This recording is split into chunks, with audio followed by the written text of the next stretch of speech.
ರಾಜ್ಯದಲ್ಲಿ ಮೂಲ ಸೌಕರ್ಯಗಳ ಕೊರತೆಯಿಂದ ಉದ್ದಿಮೆದಾರರು ನೆರೆಯ ರಾಜ್ಯಗಳ ಪಾಲಾಗಿಲ್ಲ ಎಂದು ನಗರಾಭಿವೃದ್ಧಿ ಸಚಿವ ಭೈರತಿ ಸುರೇಶ್ ಅವರು ವಿಧಾನ ಪರಿಷತ್ನಲ್ಲಿಂದು ತಿಳಿಸಿದ್ದಾರೆ.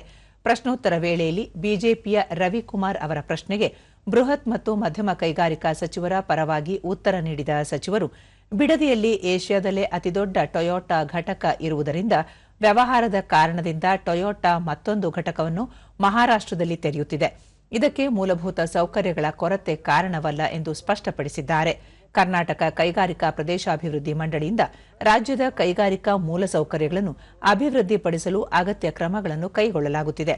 ಕಳೆದ 2 ವರ್ಷಗಳಲ್ಲಿ ಕೆಐಎಡಿಬಿಯಿಂದ ಅಭಿವೃದ್ಧಿಪಡಿಸಲಾಗುತ್ತಿರುವ ಕೈಗಾರಿಕಾ ಪ್ರದೇಶಗಳಲ್ಲಿ 2954.52 ಎಕರೆ ಜಮೀನನ್ನು 1445 ಉದ್ದಿಮೆದಾರರಿಗೆ ಹಂಚಿಕೆ ಮಾಡಿ ಅಗತ್ಯ ಮೂಲಭೂತ ಸೌಕರ್ಯಗಳನ್ನು ಒದಗಿಸಲಾಗಿದೆ ಎಂದು ಅವರು ಮಾಹಿತಿ ನೀಡಿದರು. ಕೆಐಎಡಿಬಿಯಿಂದ ಅಭಿವೃದ್ಧಿಪಡಿಸುವ ಕೈಗಾರಿಕಾ ಪ್ರದೇಶಗಳಲ್ಲಿ ಉತ್ತಮ ಗುಣಮಟ್ಟದ ಮೂಲಭೂತ ಸೌಕರ್ಯಗಳಾದ ರಸ್ತೆ ಸಂಪರ್ಕ ವ್ಯವಸ್ಥೆ, ನೀರು, ಚರಂಡಿ, ವಿದ್ಯುತ್ ಇತ್ಯಾದಿಗಳನ್ನು ಅಭಿವೃದ್ಧಿಪಡಿಸಲಾಗುತ್ತಿದೆ ಎಂದು ಹೇಳಿದರು.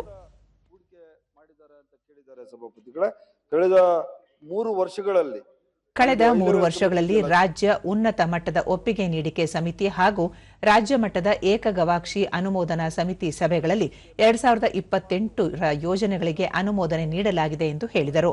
2028ರ ಯೋಜನೆಗಳಿಗೆ ಅನುಮೋದನೆ ನೀಡಿರುವುದರಿಂದ 5,11,732.88 ಕೋಟಿ ಬಂಡವಾಳ ಹೂಡಿಕೆ ಮತ್ತು 7,16,148 ಉದ್ಯೋಗಾವಕಾಶ ನಿರೀಕ್ಷಿಸಲಾಗಿದೆ ಎಂದು ತಿಳಿಸಿದರು. ಈಗಾಗಲೇ 81 ಯೋಜನೆಗಳು ಈಗಾಗಲೇ ಕಾರ್ಯಗತ ಆಗಿರುವ ಸಭಾಪತಿಗಳೇ ಅನುಷ್ಠಾನ ಮಾಡಿದ್ವಿ.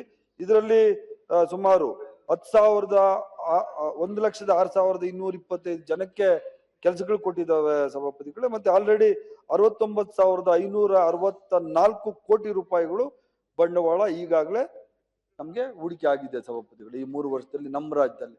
ಅದರಿಂದ ಇನ್ನು ಉಳಿದವು 3 ವರ್ಷದಿಂದ 5 ವರ್ಷ ಸಮಯ ಇರೋದ್ರಿಂದ ಅವರು ಅಷ್ಟರೊಳಗಡೆ ನಮ್ದೇನು ಬಂಡವಾಳದ ನಿರೀಕ್ಷೆ ಇದೆ ಆ ಇಡೀ ಬಂಡವಾಳ ನಮ್ಮ ರಾಜ್ಯಕ್ಕೆ ಬರುವಂತದ್ದು